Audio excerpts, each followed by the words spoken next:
What is up, YouTube? Welcome to PanFro Games. We have breaking news for Pokemon Scarlet and Violet.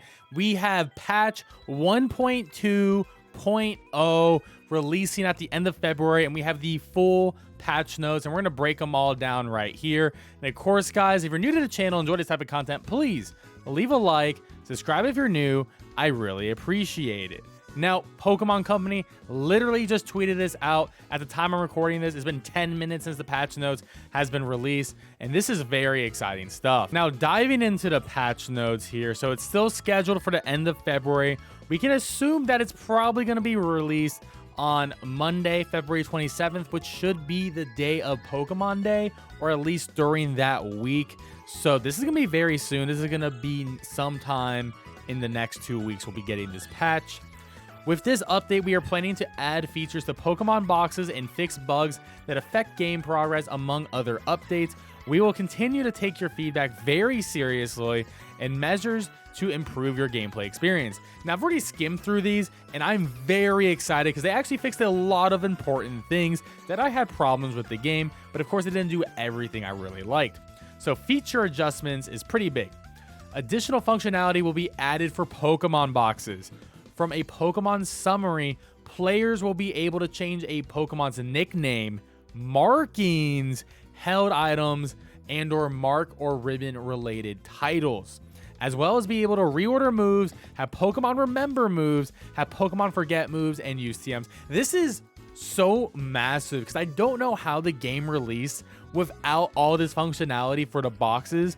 It was always an annoying thing where it's like I had to juggle between my boxes and juggle with my party and switching items, and the mark situation was awful too. This is a huge win for us. I'm very happy about this change.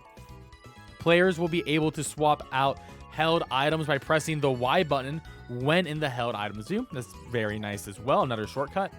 Players will be able to select all boxes while moving Pokemon or items in the party and boxes view and held item view. Thank you. The amount of times I wanted to take items off all my raid Pokemon, but they're in different boxes. This is super nice. I thank you. When in the battle team view, Pokemon in your boxes that were assigned to a battle team will now have their icons displayed in a darker hue if those Pokemon are members of the battle team that is currently being displayed. That's really nice. If you play VGC like me, this is annoying because you also have like situations where you make a lot of the same Pokemon that have different movesets for different teams. This is a really nice feature adjustment for sure. And the new screen displayed when you connect to the internet from the main menu, just as it is when connecting to the internet from Poke Portals. All right. So this is big. We got some big bug fixes right here, and everyone, it's happened. Terra Raid battles. A bug that can prevent an opposing Terra Pokemon's HP gauge from properly reflecting damage done by a certain move, such as Play Rough. They did it. They fixed Azumarill Play Rough, or certain status conditions may occur in Terra Raid battles, resulting in Terra Pokemon's HP gauge fluctuating in an unusual manner. This will be fixed. Azumarill's back. Azumarill is back at the top of the raid tier list now. Thank you so much, Game Freak, because Play Rough is very good. It is such a phenomenal move. Fairy typing is very good, so this is going to make a lot of those 7-star raids a lot easier for us if they are weak to Fairy. A bug that causes all Pokemon on your side to faint at once despite their HP gauges indicating that they still have HP may occur in Black Crystal Terra Raid battles against Pokemon with the Mightiest Mark. This has been fixed. Yeah, I noticed this a couple times on my stream. It's always been a annoying thing, and just another good thing, which is very good. A bug that can temporarily prevent player from entering any input into the game may occur if a Terra Pokemon takes certain actions while the player is choosing to target this move. This will be fixed. This was my biggest issue of Terra raiding. Whenever I would go into the menu, like do a cheer, I would be stuck in that cheer menu, and I'm just watching like myself lose to the boss fight. Or I get two menus on top of each other. It was an insane glitch. So glad that bug is being fixed now. A bug that causes the communication error may occur when someone's connecting to a Terra Raid battle. Sees a different Pokemon displayed on their screen than what the host sees. This will be fixed. Never ran into that, but that's good. That's fixed. A bug may occur that causes player joining a Terra Raid battle from Terra Raid battle search screen to be brought to Terra Raid battle against a Pokemon different when they said this will be fixed. Okay, so that's cool. A bug that causes Terra Raid battle scripts to not appear for a set amount of time may occur under set circumstances. I've never seen that. Okay, so for me personally, outside of the Play Rough one and the box feature fix, this is the biggest one coming up here, and this is gonna be massive. 1. Type matches against Pokemon that faded will no longer appear when selecting a move of a target during double battles. This was so broken on VGC, and I know this was a problem for a lot of people trying to get into VGC the first time, and they just couldn't figure out their type matchups. So this is a good fix for newer players coming into VGC, which I'm really happy about. Then there's a bunch of Zoroark fixes, which I've never used Zoroark with Terra or in competitive, so this is some interesting stuff. A Zoroark that has terrestrialized and is disguised as another Pokemon's via its illusion ability can be identified as a Zoroark by using the check target option. This is a bug and will be fixed.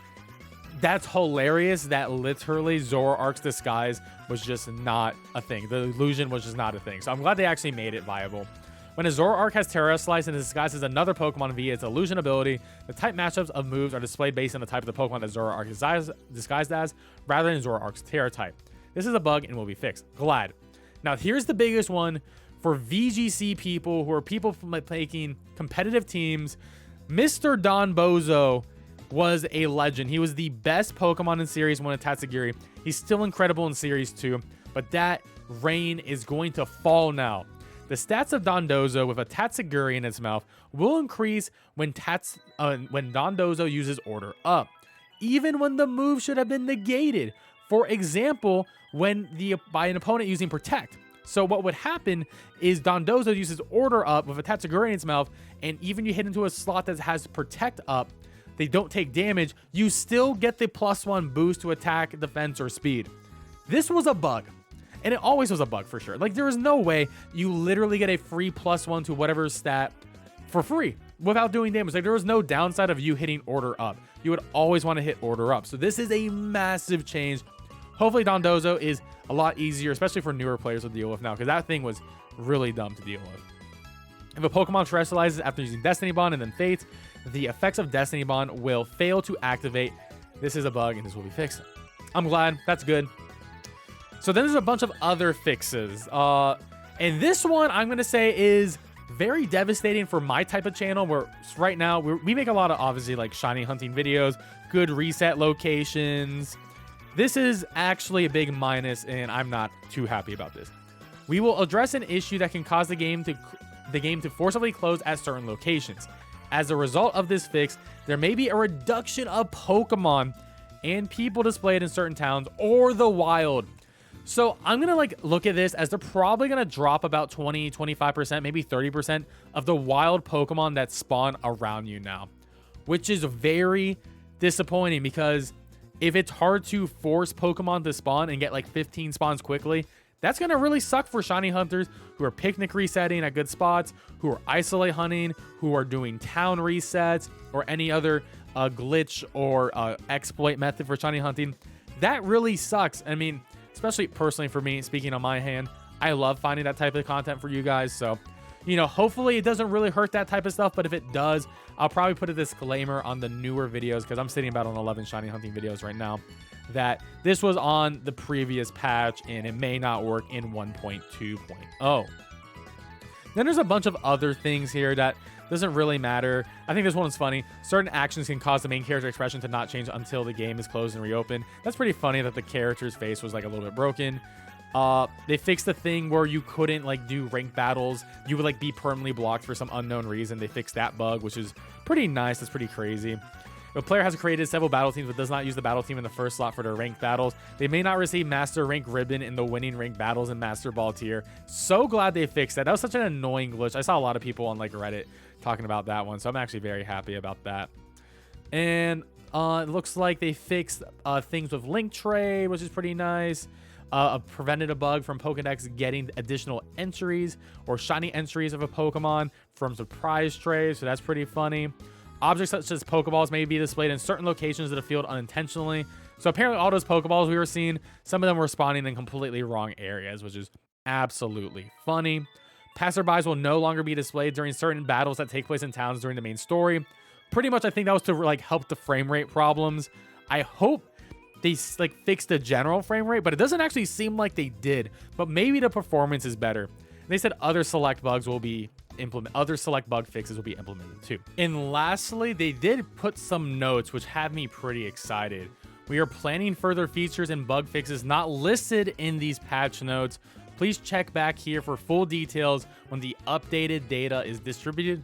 Update contents and details are subject to change. So there could be some additional things. I'm on some copium. What if they add the shiny sparkle back to the overworld or the sound? That would be fantastic. Or maybe they could add a completely brand new Pokemon that could tease a DLC. If you remember in Pokemon Sword and Shield, we got the Galarian Slowpoke, and it just came in, and then it was like, well, wait till the new DLC, wait for the Armor of Isle. We could get into a similar situation where we could get a brand new Pokemon. So that would actually be super hype, and I'll be super jazzed. But overall, I am very happy about these patch notes. I'm happy that Don Bozo is going to rip a fat one. I'm very happy about the box updates. That's so huge. It's going to save us a lot of time. That's fantastic. And play rough being fixed is great for raids too. Of course, one thing I didn't like is the Pokemon reduction, but I'll probably make a video in the future going over that. Anyways, guys, thank you so much for watching. And if you enjoyed this video, please leave a like, subscribe if you're new. I appreciate it, and I'll catch you guys next time. Peace out and have a great one.